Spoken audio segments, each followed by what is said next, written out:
তাহলে এখন এখন বুঝেনি যে আমরা কি করতেছি, আর আল্লাহ আমাদের জন্য কি করতেছেন এটা একটু যাচাই করা উচিত। আল্লাহ আমাদের জন্য কি করতেছেন? আল্লাহ বলেন তোমরা যখন কিছুই ছিলে না, এক ফোঁটা গান্ধা পানি তার কাপড়ে লাগলে উচুল করতে হয়, এর দিন ভিতর থেকে তোমাকে তোমার এই অস্তিত্বকে আমি তোমার তৈরি করে দিলাম, তোমাকে জ্ঞান বুদ্ধি মত্তা তেজ বীজ কৌশল একমত তোমার ভিতরে ভৈরাত তার বীজ বপন করে দিলাম। তারপর তোমার তুমি তোমার মাতৃগর্ভে তোমাকে আমি প্রতিপালন করলাম। কিভাবে প্রতিপালন করেছে আমি জানি। তোমার আলু বাতাস সে না হইলে একটা মানুষ বাঁচে না। মানুষ ভাত খায়, মাছ খায়, খায় 3 ঘন্টা পরে সেটা মলমূত্র আকারে পড়ে যায়। কিন্তু সেই গাড়ির ভিতরে একটা ষোলকলায় তৈরি হইতেছে একটা মানুষের শরীর, একটা মানুষ, কিন্তু সেটা পচেও না গলেও না, সুন্দর আকারে সুন্দর ছোটা মেরা দেহ নিয়ে আল্লাহ তাআলা শক্তি থেকে বেরিয়ে আসতেছে মায়ের উদরে। আল্লাহ বলেন না কিভাবে তৈরি করছে সেটা আমি জানি, আমি তো কারোর সাহায্য নেই নেই, তাও কি তুমি দেখবে না? তারপরে তোমাকে যখন দুনিয়া তোমার মায়ের কুলে দিয়ে দিলাম, তখন দেখো তোমার পরবার দেখা চিন্তা করো 2 বছরের খোরাক তোমার মায়ের স্তনের ভিতর দুধ রেখে দিলাম। এমন ধরনের দুধ আমি রেখে দিলাম ওটা ঠান্ডাও না গরমও না, এবার রেডি, যখন খাবে তখনই তৈরি। ঠান্ডা দুধ খাওয়াই নেই তোমার, এমনই গরম দুধ দেওয়া হয়েছে, সেটা অতিরিক্ত ঠান্ডাও না অতিরিক্ত গরমও না, ঠিক লেভেল ঠিক খাওয়াই তোমাকে আমি তৈরি করলাম। তার বুদ্ধিমত্তা তেজ কৌশল হকমত ধরে দিলাম। তুমি এখন বড় হয়েছো, শিয়ান হয়ে বুঝছুস কিলা দেওয়া হয়েছে, তোমার বুদ্ধিমত্তা আছে, তুমি এখন দেখো আমি তোমার জন্য কি করছি। আর যদি তুমি না দেখো, আমাকে না দেখতাম, তুমি করো, তোমাকে সব বিষয়ে আমি সাহায্য করছি, তুমি শিয়ান হয়েছে। এখন তুমি নিজে হাতে যদি করতে চাও তো করো, ওই যে শেষ আছে তুমি দান তৈরি করো, আমি যে শেষ করিয়া রুয়া লাগাও, দান করো, আমি দিয়ে দিচ্ছি খালে বিলে পানি।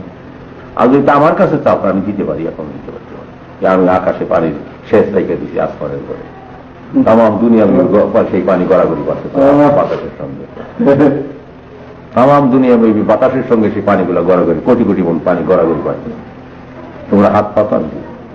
ওই জন্য আমি সে বলছিলাম যে জিয়াউর রহমানকে বলছিলাম, বাবু আমরা খাল কেটে কি করবে? ওই যে আল্লাহ তাআলা উপরে শেষ দিবার বিরাট এক শেষ দিবার রেখে দিচ্ছেন, আমাদের দেশের রাজা হাত পাতেন আল্লাহর কাছে, আর আসমান থেকে রহমতের বৃষ্টি দাও তুমি আমাদের ফসল হোক, কইলে নিশ্চয়ই হবে। কইলে কিভাবে করবো তা আমরা জানি তো না, আমরা জানা লাগবে, আমাদের দেশের রাজা বাদশাহ, দেশের সুলতান প্রেসিডেন্ট জানা লাগবে আপনার 10 কোটি লোকে পালন কেমনি নিলে আপনি। কাজেই 10 কোটি লোকের তো নায়ক আপনি। আপনি যদি ভুল করেন, কিন্তু এই যে ভুলটার জন্য 10 কোটি লোক সাফার করবে, সেজন্য আপনি দায়ী। আর আপনার জন্য যা আল্লাহর দিকে মানুষকে চাইলে নিলেন না, এত বড় ইজ্জত আপনার দিল, আর মানুষগুলোকে আল্লাহর কথা শুনাইলেন না, এর জন্য আপনি দায়ী। আমি তো প্রেসিডেন্টকে বললাম, এই যে বর্তমান যুগেরা ইসলাম সাইরা যে নাচ গানের নামতেছে, এর জন্য আমি দায়ী।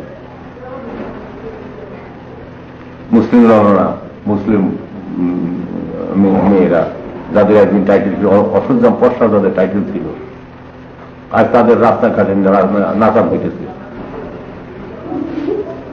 আজ সিনেমা বায়োস্কোপে তাদের উল্লঙ্ঘন নাচ দেওয়া হয়েছে, তাদের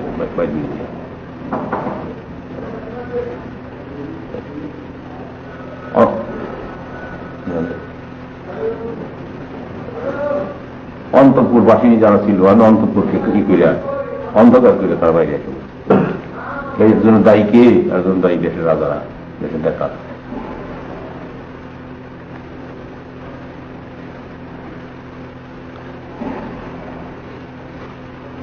কাজে কাজেই এর সীমানে আল্লাহ তাআলা দানের সীমানে, আল্লাহ তাআলার দান আপনি দেখবেন আকাশে বাতাসে আল্লাহ দান করতেছে। এই সমস্ত